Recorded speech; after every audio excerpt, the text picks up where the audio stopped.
우리 가정에서도 옆사람 토닥토닥 깨어나 주시고 사랑합니다. 축복합니다. 오늘 말씀 보겠습니다. 우리 한번 이 그림 볼까요? 제가 지난번에 보여줬던 그림이죠. 제자교의 그림입니다. 마태복음 16장을 보면 구원에 대한 아주 중요한 두 가지 요소가 기록되어 있죠. 첫 번째는 신앙 고백과 그리고 제자도가 잘 나타나 있습니다. 구원은 신앙 고백으로만 이루어지는 게 아니다. 우리 베드로의 신앙 고백 생각해 봐요. 주는 그리스도시요 살아계신 하나님의 아들이십니다. 여러분, 이 신앙 고백 얼마나 귀중한 신앙 고백입니까? 여러분, 이 고백 아무나 할 수 있나요? 아무나 할 수 없는 고백이죠.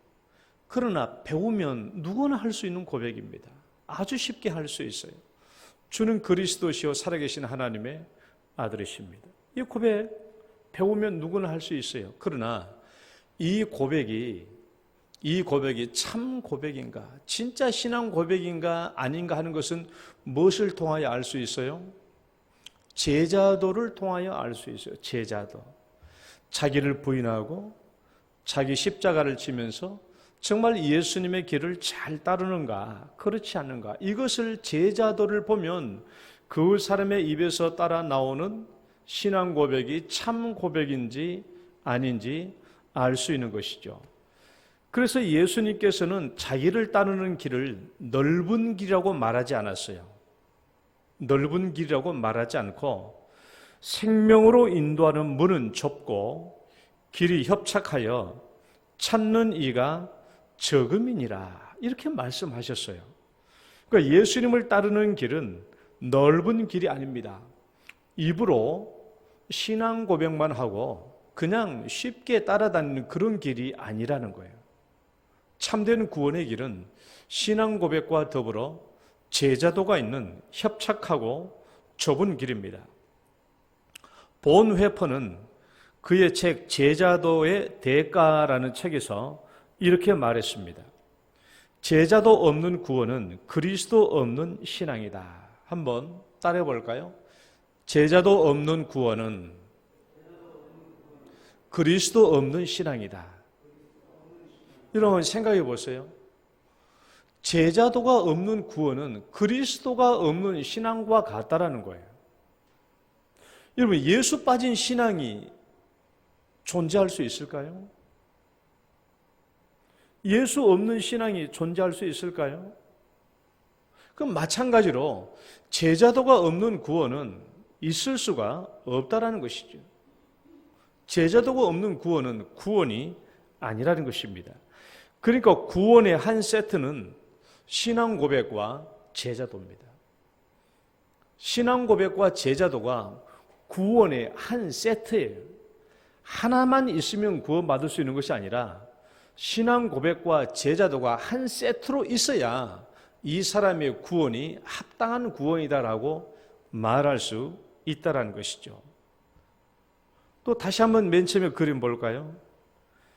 그렇다면 제자도의 한 세트는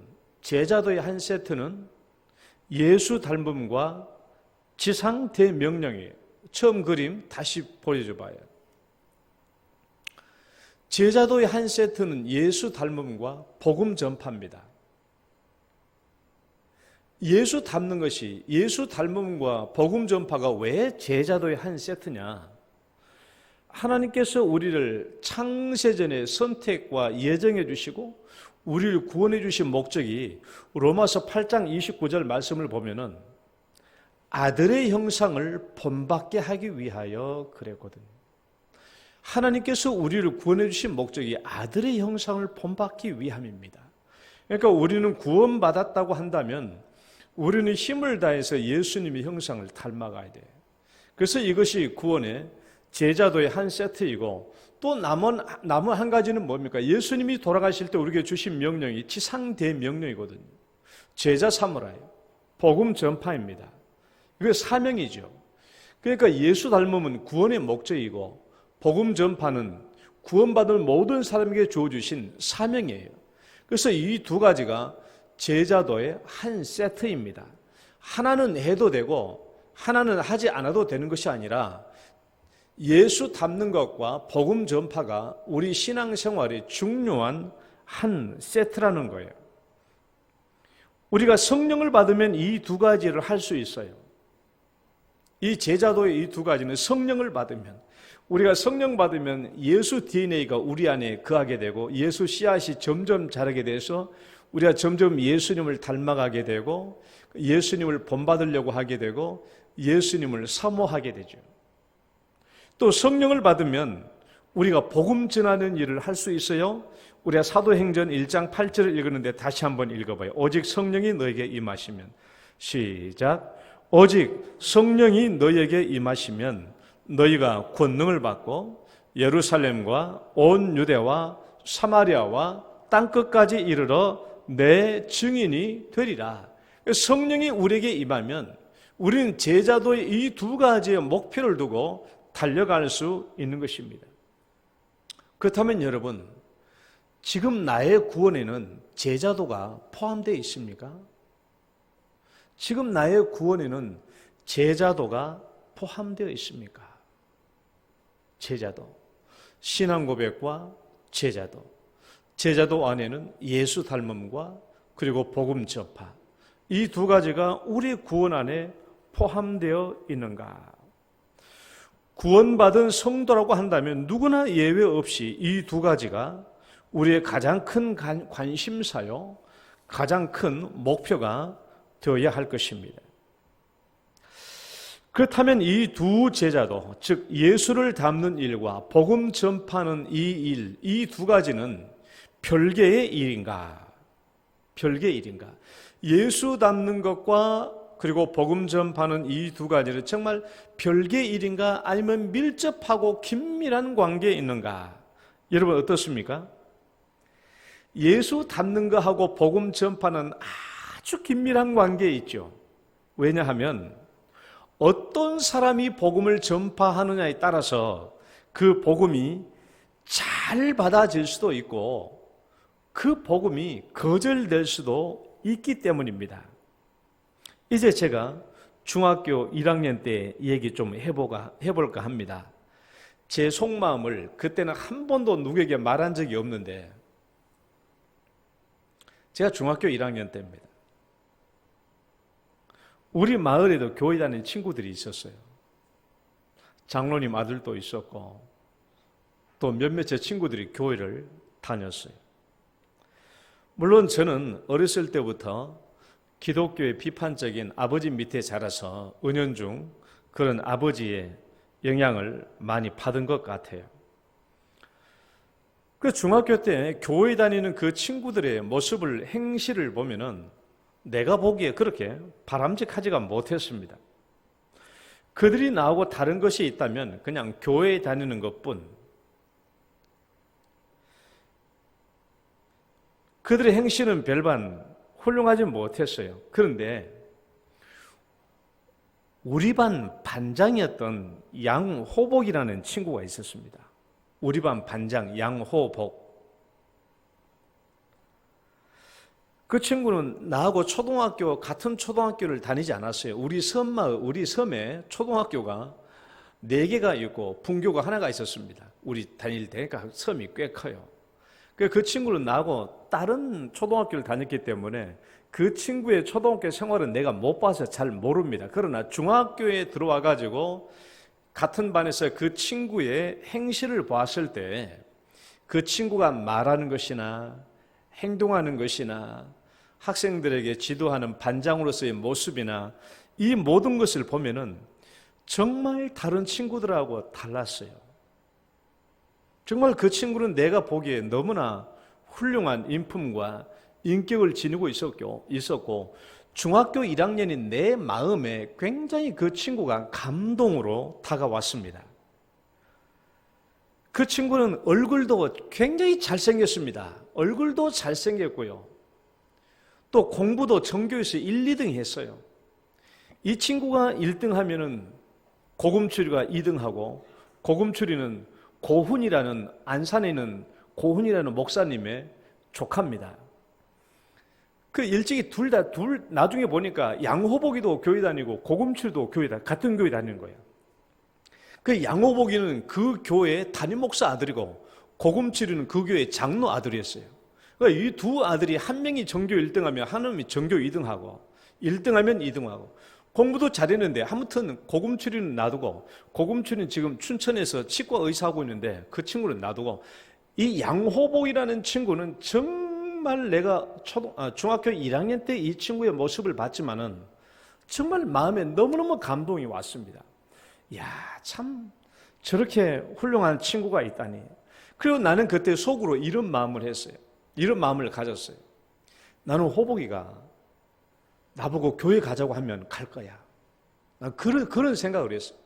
당시에 나는 교회 다니는 친구들에 대해서 부정적이고 기독교에 대해서 부정적이었지만은 저 호복이가 나보고 교회 가자고 하면 나 교회 갈 거야 하는 그런 마음이 들었어요. 물론 그 친구는 나에게 그런 말을 하지 못했죠. 왜냐하면 우리 집과 그 친구의 집은 한 섬에서 이쪽 끝 저쪽 끝이니까 한 7km 정도 떨어져 있거든요. 그래서 나보고 그런 말도 못 했겠지만은 나는 내 마음속에 그런 마음을 가졌거든요. 여러분, 전도는 다 중요하지만 좋은 사람, 좋은 인격을 가진 사람이 전도하면 어떤 효과가 있습니까? 저는 가장 쉽게 두 가지를 생각해요. 첫 번째는요, 부정적인 감정이 녹아져요. 그러니까 훌륭한 인격과 인품을 지닌 사람 앞에서는 내가 가지고 있었던 부정적이고 또 안 좋게 마음을 먹었던 그런 것들이 다 녹아 없어지더라고요.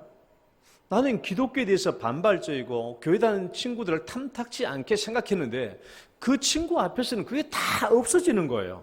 없어지고 대신에 그 친구가 나보고 교회 가자고 하면 갈 거야 하는 그런 마음까지 생긴다면 그 정말 훌륭한 인격과 인품은 전도의 강력한 무기가 아니겠습니까? 그래서 우리 비기독교인들이 가지고 있는 우리 기독교에 대한 교회에 대한 부정적인 감정이라고 하는 것은 좀 사실 단순 무지 편견이에요. 따라해봐요. 단순 무지 편견. 대부분이 그래요. 그러니까 요즘에 우리 코로나 사태 때문에 교회 예배 드린다고 하는 그런 것 보면 기사 밑에 보면 기독교에 대해서 얼마나 많이 악성 댓글을 많이 달잖아요. 그런데 그런 댓글을 달고 있는 사람들조차도 실제적으로는 훌륭한 그리스도인 앞에 서면은 그런 악감정이나 그런 부정적인 감정은 거의 다 사라진다라는 거예요. 왜냐하면 이들이 가지고 있는 감정은 대다수가 단순 무지 편견에서 오는 것이 대부분이기 때문에 그렇습니다. 그럼 훌륭한 인격이 전도하면 나타난 두 번째 효과가 뭐냐 그러면 사람들에게 호기심과 호감을 가지게 합니다. 훌륭한 인격은 호감과 호기심을 갖게 해요. 따라봅시다. 훌륭한 인격은 호감이 간다. 훌륭한 인격을 지닌 사람은 호감이 가요. 저 사람이 왜 저렇게 살지? 저 사람 어떻게 저렇게 살 수 있을까? 저는 우리 반 반장은 양호복이는 내가 그 친구를 보고 이런 생각을 하고 있는지 꿈에도 몰랐겠지만은 저는 그 친구 일거수일투족을 지켜보면서 반장이 하는 그 행동과 말과 모든 것에 대해서 굉장히 호감을 많이 가지고 참 많은 것을 느꼈어요. 화를 낼 법도 한데 안 내고, 제가 구체적인 한 가지 이야기가 있습니다만 나중에 시간이 되면 할게요. 이 친구가 정말 이 친구의 감동을 받았던 일 중 한 가지, 내가 한번 우리 반에서 잘못을 저진 적이 있었는데, 잘못이라기보다는 오해를 살 만한 일을 한 것이 있는데 이 친구가 굉장히 이 문제를 잘 다루어주고 변호해 주더라고요.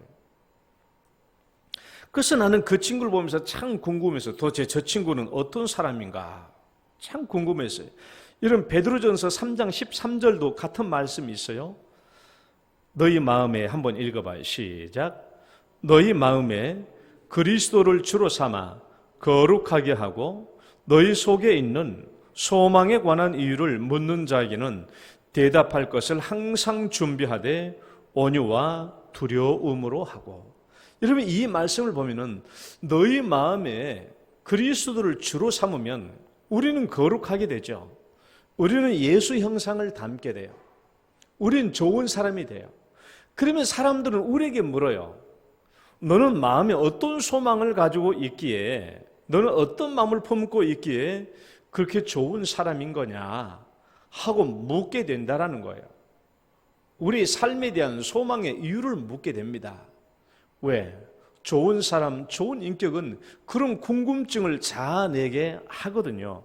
그러면 그때 얘기하라는 거예요. 그때 내가 왜 이런 삶을 살게 되었는지, 내가 어떻게 이런 삶을 살게 되었는지, 내가 사실 이전에는 이런 사람이 아니었는데 내가 왜 예수를 믿고 이런 사람이 되게 되었는지에 대한 예수로 인한 그 궁금증을 풀게 해 주라는 겁니다. 풀어주라는 거예요. 예수로 말미암아 내가 왜 이렇게 변했는지 그 대답을 항상 준비하라. 이런 인격에 대한 호기심, 사람에 대한 호기심은 남들하고 똑같이 살 때 오는 게 아닙니다. 그렇잖아요. 뭔가 남들과 다르게 살 때, 뭔가 남들보다 그 이상으로 살아갈 때 우리가 느끼는 호기심과 궁금증이에요. 그래서 좋은 인격과 좋은 성품으로 전도를 하면은 훨씬 더 사람들에게 좋은 영향력을 미칩니다. 그러니까 예수 닮는 일이 왜 그렇게 중요하냐라고 물어봤을 때는 여러분 이에 대한 대답은 복음 전도에 아주 중요한 영향을 미치기 때문에 그렇다라는 겁니다.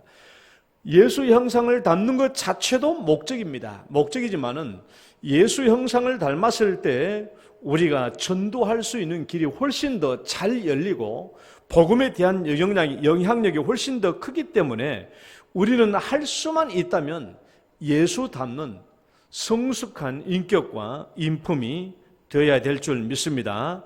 여러분 먼저 좋은 사람 되시고 예수 닮는 사람 되시기를 축원합니다. 여러분 그렇다고 해서 훌륭한 인격이 되어야만 복음을 전할 수 있는가? 그건 또 아닙니다. 그건 아니거든요. 성경은 그렇게 얘기하지 않아요.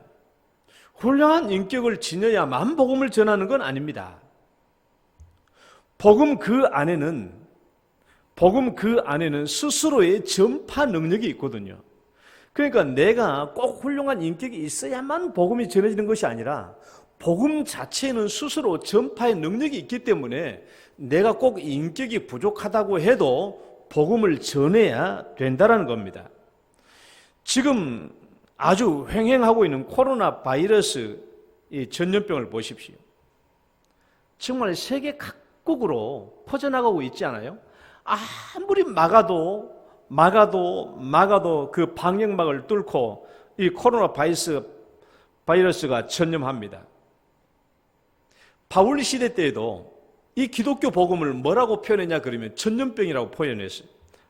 사도행전 24장 5절 말씀 읽어봐요. 시작.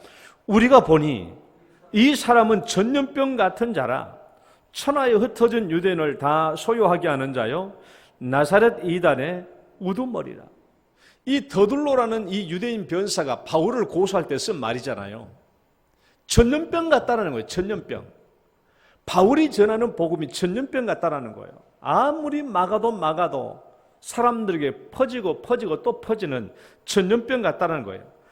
조금만 틈이 생겨도 복음이 들어갑니다. 복음에는 생명력이 있거든요. 복음에는 스스로의 생명력이 있기 때문에 한 사람에게 전파되면 또 그 사람에게 전파됩니다. 그러니까 한 사람에게 들어오면 그 복음이 결국은 그 가정 전체에 들어오게 돼요.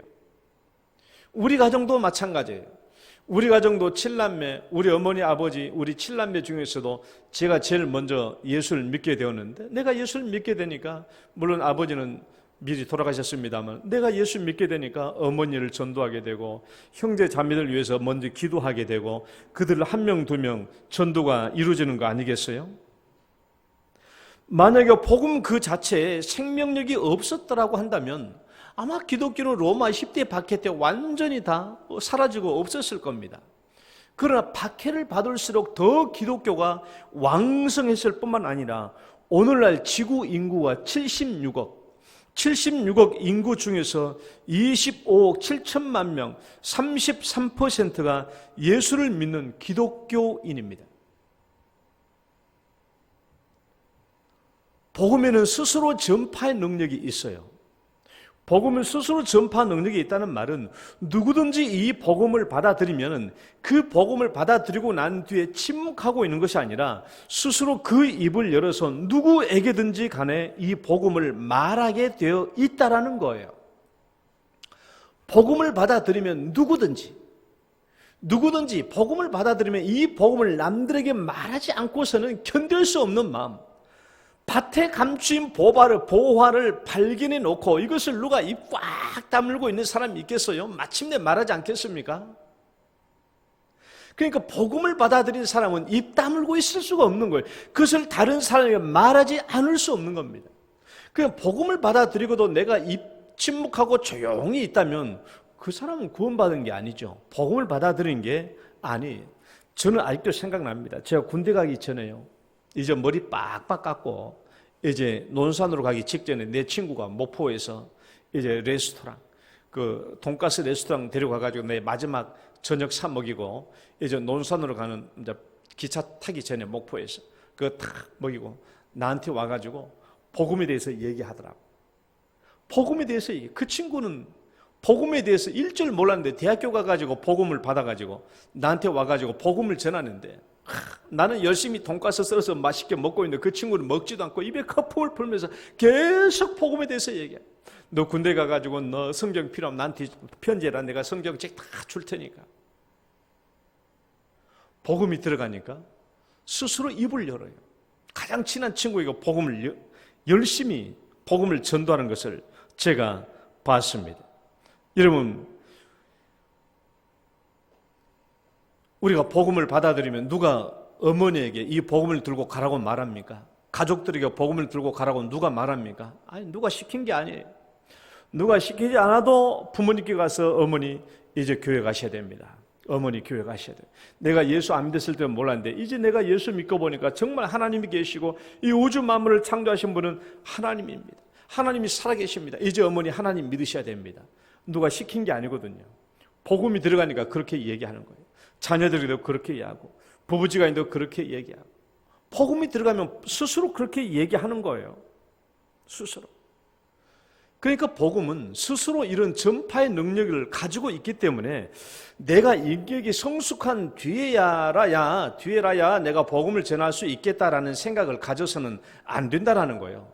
인격 여부를 떠나서도 우리는 복음을 전해야 됩니다. 왜냐하면 이 복음 자체에 생명의 능력이 있기 때문에 그래요. 우리가 전도는 두 가지 환경이 있어요. 따라해봐요. 두 가지 환경. 우리가 흔히 말하는 관계 전도의 환경이 있죠. 관계 전도의 환경이 있고, 또 하나는 선포 전도의 환경이 있어요.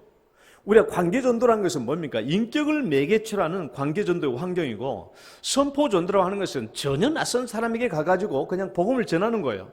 우리가 복음을 전하는 이 두 가지 환경이 존재합니다. 인격을 매개로 하는 관계 전도할 것이냐, 아니면 선포 전도, 전혀 낯선 사람에게도 찾아가서 내가 복음을 전할 것이냐 하는 그 두 가지 환경이 있는데, 여러분 성경에는 뭐가 더 많이 나타나 있어요? 성경에는 관계 전도가 많아요? 선포 전도가 많아요? 전도라는 것은 어쩔 수 없이 맨 처음에 전도라는 것은 선포 전도예요. 바울이 행했던 제일 먼저 방식이 그거지 않습니까? 그렇다고 뭐 순전히 100% 선포 전도라고 말하기는 어렵겠지만은 선포 전도가 주를 이뤄요. 예수님의 12 제자들 보세요. 또 7 집사 중에 빌립 집사를 보세요. 다 가서 선포 전도 하잖아요. 선포 전도 하는 거예요. 왜? 복음 그 자체에요. 복음 그 자체의 생명력과 능력이 있기 때문에 우리는 선포 전도를 해야 되는 거예요. 만약에 예수님을 닮은 자라야만 전도할 수 있다라고 말한다면 우리는 아무도 전도할 수가 없을 겁니다.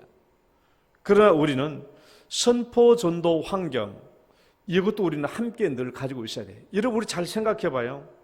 우리가 여러분 관계 전도에서 복음이 잘 전해집니까? 아니면 선포 전도할 때 복음이 잘 전해집니까? 어때요? 경우에 따라서 달라요. 경우에 따라서 달라요. 어떤 때는요, 관계 전도할 때 훨씬 전도가 잘 되기도 하는 반면에 또 어떤 경우에는 선포 전도할 때 아주 잘 될 때가 있어요. 그럼 저 같은 경우는 대구에서 저 같은 경우는 안 믿는 사람과 친구가 없잖아요. 뭐 있어봤자요. 주변에 우리 상가의 사람들. 상가 계속 돌아다니면서 그들은 뭐 내가 아는 사람도 아니지만은 상가에 계속 돌아다니면서 그들을 전도합니다. 그건 선포 전도예요. 관계 전도는 가정 안에서 또 직장 안에서 친구 관계에서 오래도록 그 관계 안에서 그 인격 전도 아니겠어요? 그러나 한 가지를 무시하고 한 가지를 취하라는 말이 아닙니다. 둘 다 중요합니다. 왜냐하면 어느 때에 복음이 전해질지 알 수 없기 때문에 우리는 항상 관계 전도이든 선포 전도이든 언제든지 이 두 가지를 잘 취해서 기회가 있을 때마다 전도해야 될 줄 믿습니다. 그러나 여러분 따라해봅시다. 10번 찍어 안 넘어가는 나무 없다. 10번 찍어 안 넘어가는 나무 없다고 생각하시고 늘 복음을 전할 수 있기를 축원합니다. 그런데 왜 우리는 복음을 전하지 않는가? 왜 우리는 복음을 전하지 않는가? 아닙니다. 우리는 복음을 전하지 않는 게 아니에요. 우리는 복음을 전하고 싶고 복음을 전하고 있고 지금도 알코올 중독자들이 술을 찾기에 눈을 벌겋게 뜨고 돌아다닌 것처럼 우리들도 전도하려고 애를 쓰고 한 명을 찾으려고 노력을 쓰고 애를 다 씁니다. 하는데 열매가 없는 거예요. 열매가 없어요. 우리 전도는 무엇이 문제입니까? 우리 전도는 무엇이 문제인가? 우리가 전도 관심 없는 거 아니거든요. 우리만큼 전도에 관심 많은 사람이 어디 있어요? 관심 많아요. 기도도 많이 해요. 그런데 우리는 전도에 열매가 없어요. 우리 전도에는 무엇이 문제입니까? 따라해 봅시다. 나의 전도는 무엇이 문제입니까? 무엇이 문제인 것 같아요? 제가 두 가지를 얘기하고 제가 마칠까 해요. 오늘 중요한 핵심입니다. 첫 번째 봐요. 1번 읽어봐요. 시작. 전심으로 전도를 구하고 기도하지 않기 때문입니다. 그러니까 전심으로 전도를 구하지도 않고 기도하지도 않기 때문에 그래요. 자 봅시다. 저를 봐봐요. 이제. 제가 믿음의 공식은 뭐라고 그랬어요? 믿음의 공식은 하나님 플러스 생성이라고 그랬습니다. 믿음이라고 하는 것은 믿음은 바라는 것들이 실상이에요. 내가 믿음을 가지고 무엇인가를 바라면 하나님께서는 이것을 자기의 능력으로 이루어 주시고 성취시켜 주신다는 것입니다. 믿음은 바라는 것들의 실상이에요. 믿음은 하나님 플러스 생성이에요. 내가 무엇인가 바라면, 믿음으로 바라면 하나님이 그것을 반드시 이루어 주시고 성취시켜 주신다는 것입니다. 그렇다면 여러분, 우리가 이 믿음의 공식을 가지고 제일 먼저 적용시켜야 될 부분이 있다면 어디겠어요? 이 믿음의 공식을 가지고 적용시켜야 될 부분이 있다면 두 군데잖아요. 제자도, 예수 닮는 것과 그다음에 복음 전도하는 것, 이 두 가지에 우리가 가장 철저하게 적용하며 살아야 될 것입니다. 이 두 분야에 적용하며 살아야 돼요. 예수를 닮고 지상 대명령을 이루기 위해서 전도하는 일에 이 믿음 공식을 우리가 적용해야 되는데 실상은 우리가 어디에 적용해요? 먹고 살고 우리 육신의 정욕을 충족시키는 일, 육체의 질병을 회복시키는 일, 이런 욕구 충족의 일, 기본적인 삶의 욕구에 대해만 이것을 우리가 적용하잖아요. 우리가 몸 아프면 죽자 살자 기도하잖아요. 우리가 사람의 삶에 문제가 어렵게 생기면 직장 잃게 되면 죽자 살자 기도하지 않습니까? 때로는 우리가 기도원 가가지고도 금식하며 기도하지 않습니까? 그 대부분이 뭐냐 그러면 내 삶의 기본적인 욕구를 이루기 위해서는 이렇게 열심히 기도하고 믿음의 공식을 이렇게 철저하게 우리가 적용해 나가는데 우리가 예수 닮는 일이나 복음 전도하는 일에는 이렇게 우리가 적용하지 않고 있다는 것이 문제라는 거예요. 우리가 왜 그런가? 우리가 왜 삶의 욕구, 기본적인 일들에 대해서는 이렇게 믿음의 공식을 철저하게 적용시키면서도 우리가 왜 전도하는 일에는 이렇게 적용시키지 않는가? 이유는 간단해요. 전도는 하든 안 하든 내가 먹고 사는 데는 지장이 없거든요. 그러나 양식이 떨어지면 당장 살 수가 없잖아요. 양식이 떨어지면 당장 살 수 없으니까. 그러니까 욕구 충족을 위해서는 죽자 사자 믿음의 공식을 적용하지만은 전도는 꼭 내가 하든 안 하든 내가 먹고 산 데는 지장이 없으니까 안 한다라는 거예요. 이것이 바로 뭐요? 거꾸로 된 제자도랍니다. 거꾸로 된 제자도. 그림 보여주세요. 거꾸로 된 제자도. 거꾸로 된 제자도. X표 쳐진 것은 욕구 충족의 제자도, 세속적인 제자도, 매슬로 중심의 욕구 충족의 제자도가 저 X 아닙니까?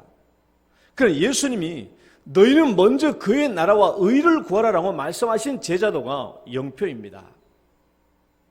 이 제자도가 뒤집혀 있어요. 우리는 이 제자들을 옳게 바꿔야 합니다.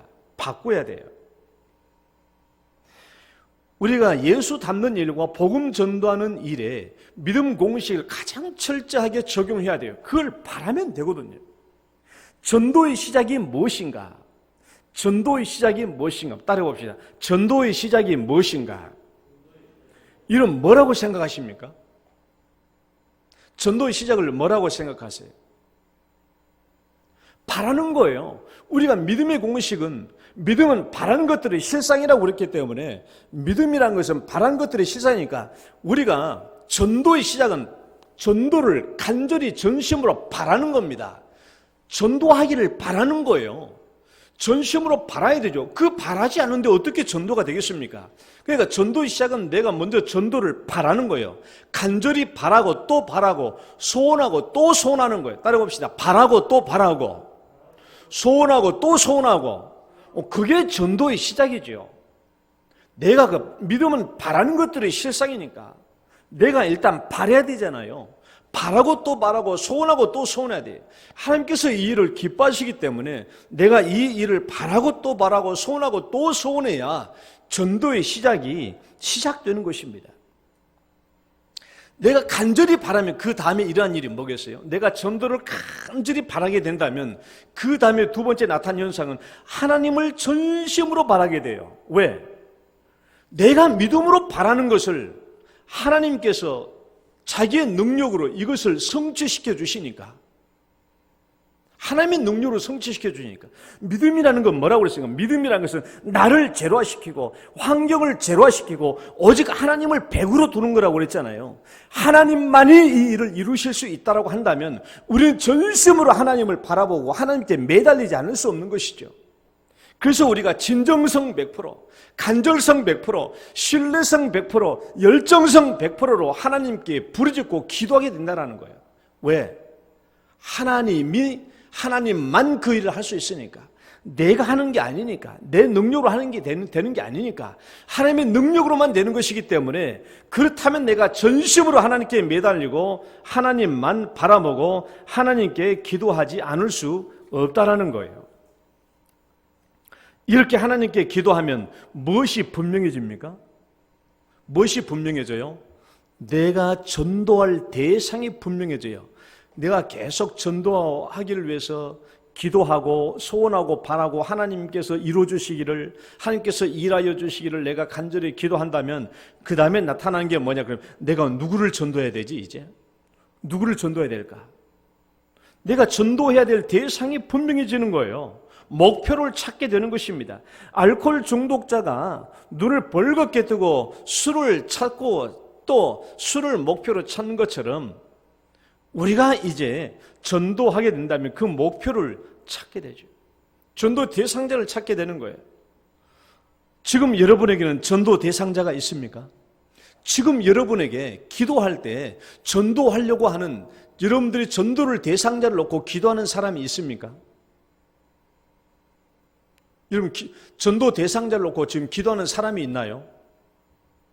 그것이 없다면 내가 전도를 전심으로 구하지도 않고 있을 뿐만 아니라 기도하지도 않기 때문에 전도의 대상자가 없다라는 거예요.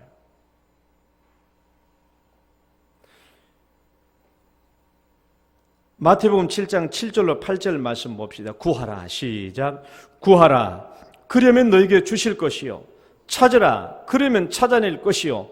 문을 두드리라, 그리하면 너에게 열릴 것이니 구하는 이마다 받을 것이요, 찾는 이가 찾아낼 것이요, 두드리는 이에게 열릴 것이니라. 구하라, 찾으라, 문을 두드리라. 전도 대상자를 구하라, 찾아라, 문을 두드리라. 우리가 이 성령 구절을 가지고 우리가 육체적인 어떤 필요의 욕구만을 놓고 우리가 이 말씀을 가지고 얼마나 기도했습니까?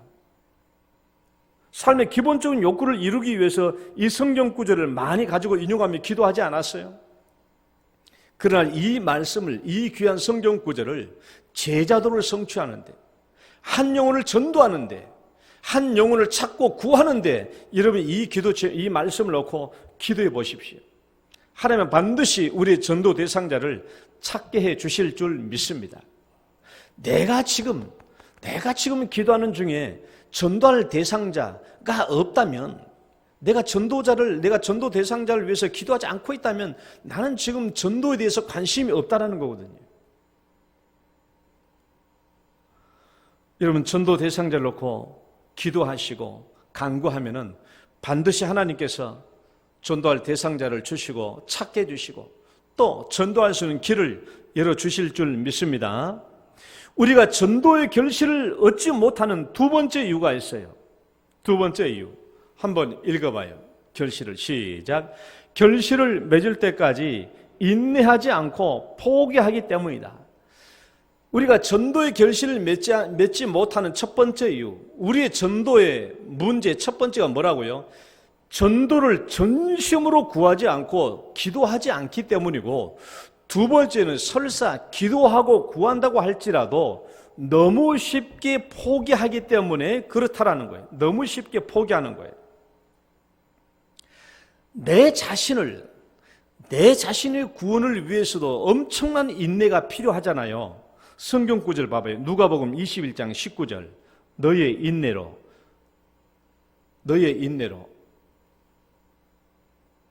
이게 없는가?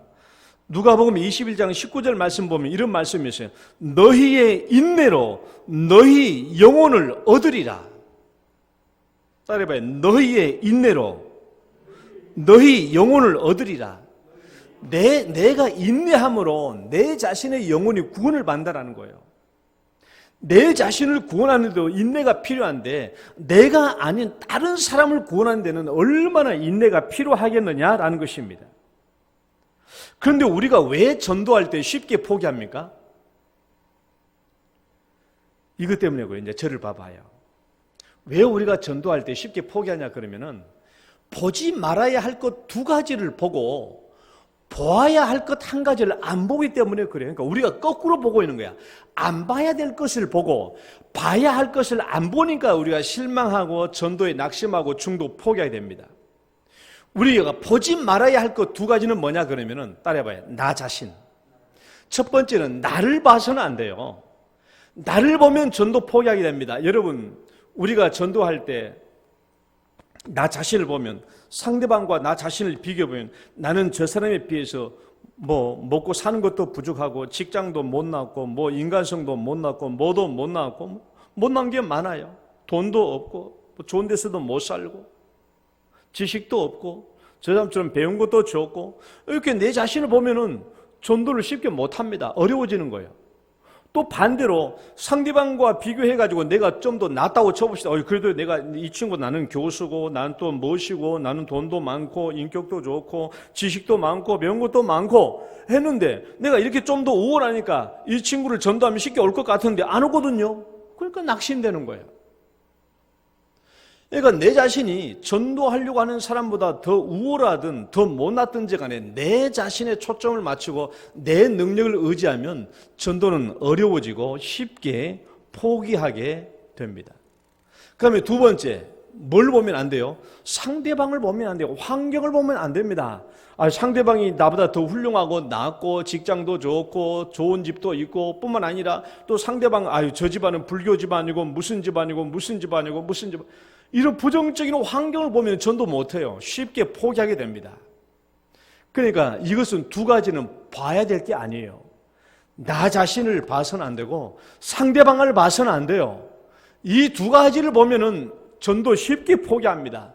우리가 왜 전도 쉽게 포기해요? 내 능력 보고 상대방 환경 보니까 전도가 안 되는 거예요. 쉽게 포기하는 겁니다. 그런데 우리는 뭘 봐야 됩니까? 이제 우리가 봐야 될 거 한 가지. 뭘 봐요?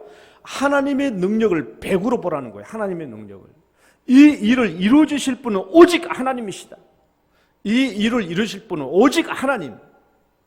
내가 아니에요. 상대방도 아니에요. 성령을 베푸실 하나님을 온전히 능력 그 100으로 볼 때에 우리는 낙심하지 않고 끝까지 전도하게 되는 것입니다. 자, 말씀 봐요. 일을 행하시는 여호와. 시작. 일을 행하시는 여호와, 그것을 만들며 성취하시는 여호와, 그의 이름을 여호와라 하는 이가 이와 같이 이르시도다. 너는 내게 부르짖으라. 내가 내게 응답하겠고 내가 알지 못하는 크고 은밀한 일을 내게 보이리라. 일을 행하시는 하나님, 그것을 지어서 성취하시는 하나님, 일을 행하시는 하나님. 주가 일하시네. 주가 일하시네. 주가 일하시네. 주가 일하시는 거예요. 주가. 하나님이 일하시는 거예요. 그 하나님이 일하시는 것을 우리가 믿어야 돼요. 그 하나님을 바라봐야 우리가 낙심하지 않고 기도하게 되는 겁니다. 낙심하지 않고. 그 하나님을 바라봐야. 그런데 우리가 왜 실패하냐? 전심으로 바라봐야 될 하나님을 안 바라보고 보지 말아야 될 나나 환경을 바라보기 때문에 전도에 쉽게 포기하고 실패하게 되는 거예요. 조지 밀러 목사가 영혼을 구원하기 위해서 어떻게 참고 인내하며 기도했는가를 제가 한번 볼게요. 조지 밀러 목사님이 기도를 들으시는 하나님이라는 제목으로 설교한 내용 중에 제가 발췌해온 부분입니다. 제가 읽어볼게요. 1866년, 그러니까 61세 때입니다. 1866년 처음 6주 동안에 저는 제가 오랫동안 기도해왔던 6분이 회심했다는 얘기를 들었습니다. 한 사람은 제가 2, 3년 정도 기도했던 사람이고, 다른 한 사람은 3, 4년 정도 기도했던 사람이며, 다른 한 사람은 제가 15년 동안 기도했던 사람이고, 나머지 두 분들은 20년 정도 기도했던 사람입니다.